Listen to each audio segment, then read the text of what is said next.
and welcome to Wait, It Gets Better, the Improvisational Storytelling Podcast. Each week, it goes like this. We tell you a story, you listen to the story, and have a great time. I'm, of course, Levi. I'm Reed. And I'm Seth. And we are here to tell you a story. What elements do you guys have?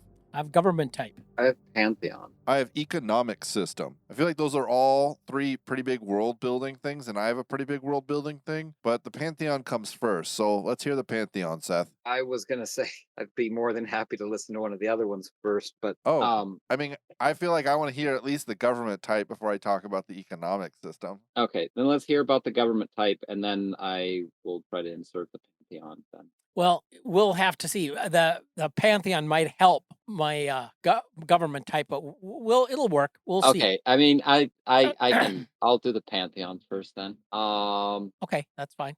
We'll see how it goes and go from there. The Pantheon is I don't remember what I had because I was sick last night and I had all kinds of fever dreams. Sounds like a great Pantheon. Tell us about those. Yeah, the fever dreams, the gods are active in your. Yeah. No, they weren't quite like that. They were.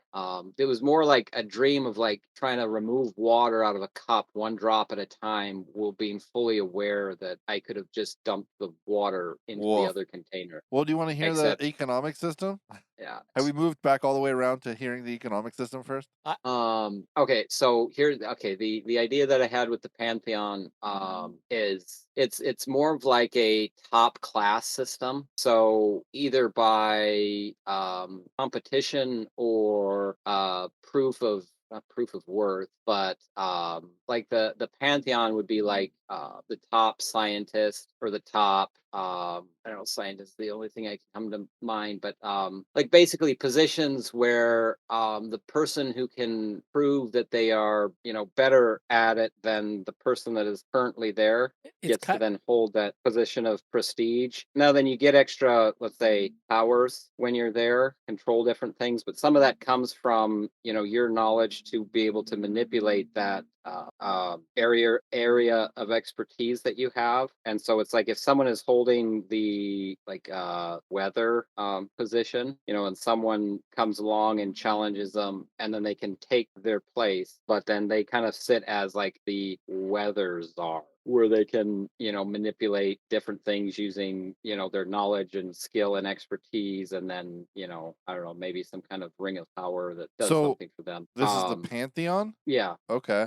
So this expert class kind of thing is like they achieve like kind of godhood status. Kind of, yeah. Okay. I have this kind of picture of a lot of people kind of milling about. There's like 15 or 30 people milling about, but there's only like 8 sort of high chairs that control like the big things, and they all kind of jockey and trade for position in order to sit in one of these high chairs in order to sort of be a pantheon, to be someone in control of something important in the world.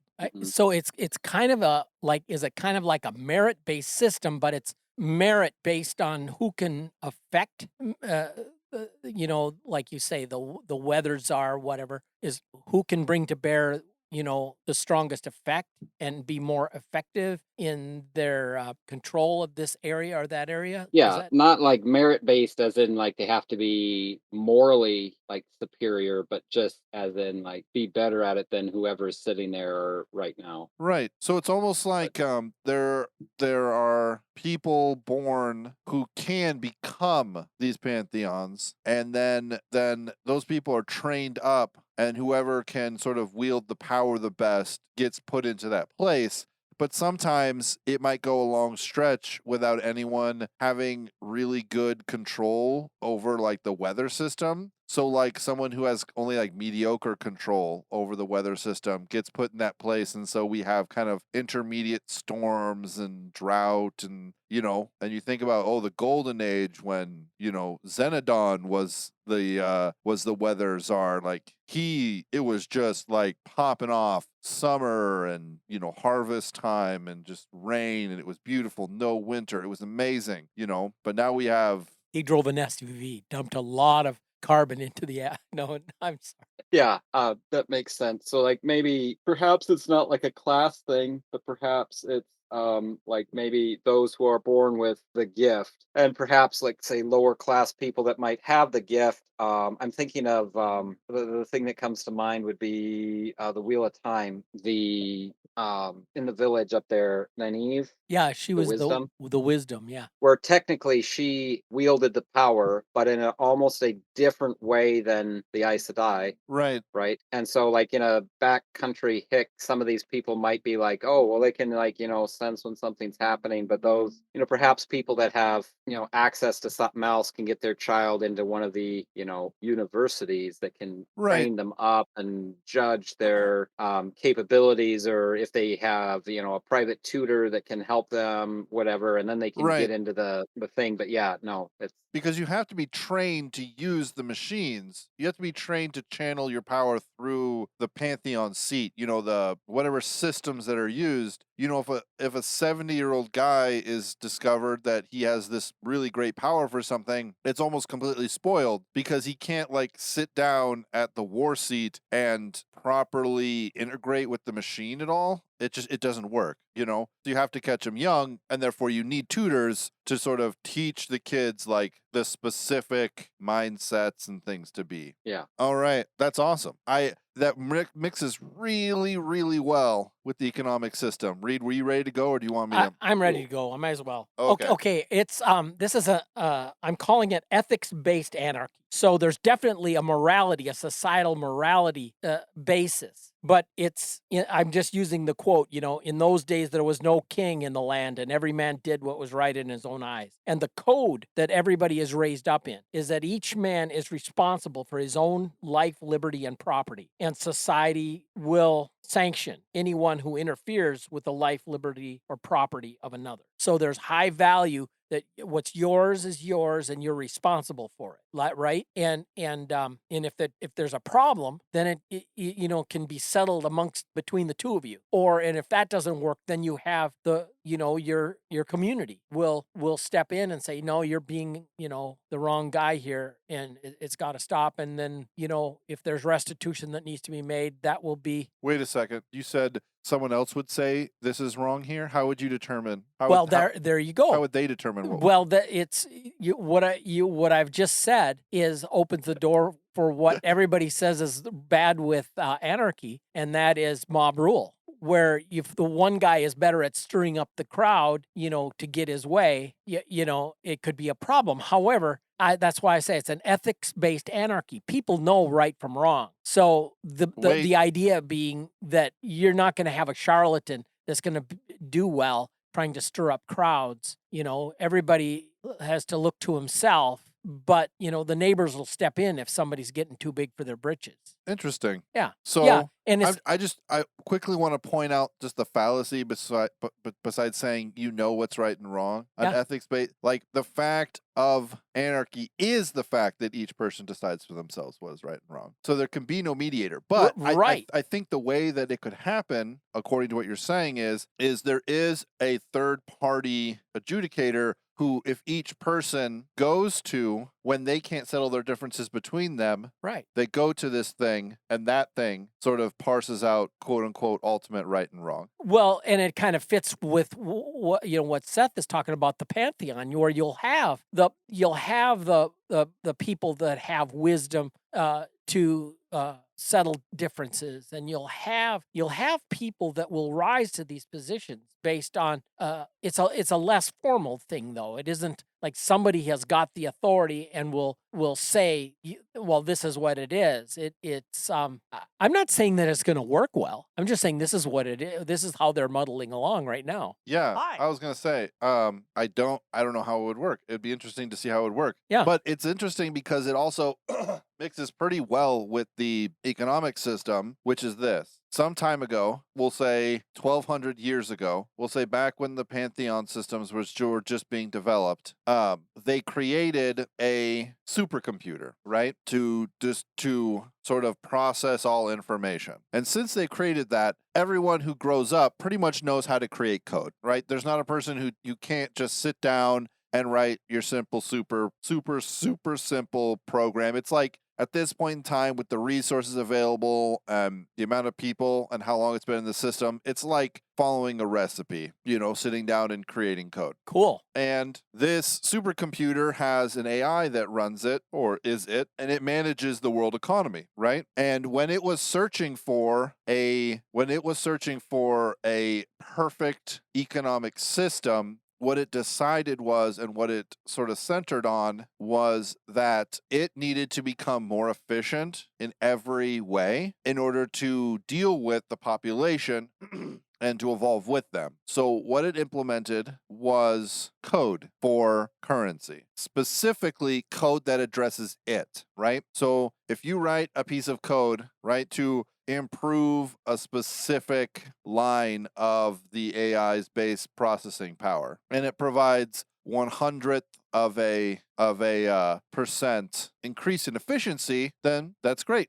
It receives that, it verifies that, it takes that into itself, and then it offers you a certificate of authenticity. Now, this program, this AI, has been around for thousands of years, so there are literally hundreds of billions of these little tiny certificates that have been produced. And some of them are worth a lot of money because they have increased the efficiency of the machine by, 10%, which is a ton, considering that most only increase the efficiency by 100ths of a percent, So you could, if you wanted to, just sit in your house all day going over the code of the AI, which is all open source and everything. I mean, it's all open and available, and look through it and try and write new code. But most people don't do that, right? Most people just are paid in certificates guaranteed by the AI, pay people in certificates guaranteed by the AI, and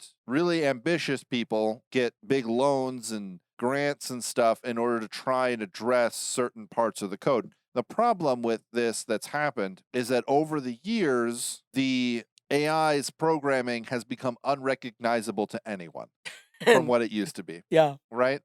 It's too many cooks, basically. Too many cooks spoil the soup. That's basically what's happened. And because of that, the AI has started to act erratically and strangely because too much of it has been changing. And I would like to submit that part of the storyline kind of centers around an idea that someone injects a bit of code, like someone offers something that, has a great efficiency, the computer ingests it, but it's a bit of backdoor code, and that's sort of what starts the problems with the world. That's fascinating. It sounds like a nightmare, but it's great. Yeah, it does kind of sound like a nightmare, but it also sounds like it'd be kind of interesting.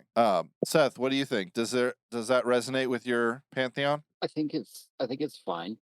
You sounded really excited. I like it with the government type because it sort of supports this idea of kind of small city states or small faction states, who are kind of separated from each other by sort of a vast wasteland, but they're all kind of connected together via a sort of a common currency, Well, if anarchy could work in any system, one that is basically like, run by a computer, it could work. Right. And it's the way you've spelled it out. It is benign and non-malevolent, but it's just collapsing under its own weight, so to speak. Right. It's just a top. You can't make a top that's so perfectly balanced that it will spin forever. Right. And it's like, that's all that it is, or a generator that just runs for 30 years straight. It's like, it's going to fail. Yes. It's like, it doesn't want to fail. It's just going to fail because of just entropy. Materials wear out. Absolutely.